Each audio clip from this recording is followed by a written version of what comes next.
Hey, what's up? This is Ricardo at Parts People, and in this video, we'll outline the steps for completing a part replacement on your Dell PC. Visit our website and use this coupon for a 5% off discount.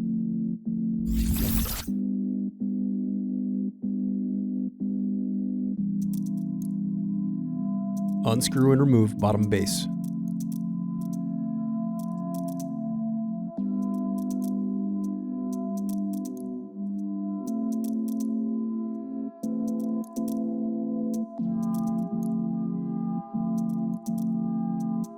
Now unscrew and disconnect battery.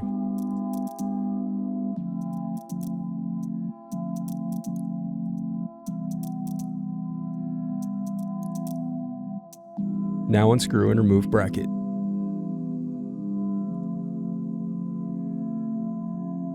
Next, disconnect and remove DC jack. Thanks for watching. Don't forget to like and subscribe if you enjoyed this video. And if you need more, check out this playlist to watch other tutorials for your laptop. You can also click here to find parts for your laptop at partspeople.com.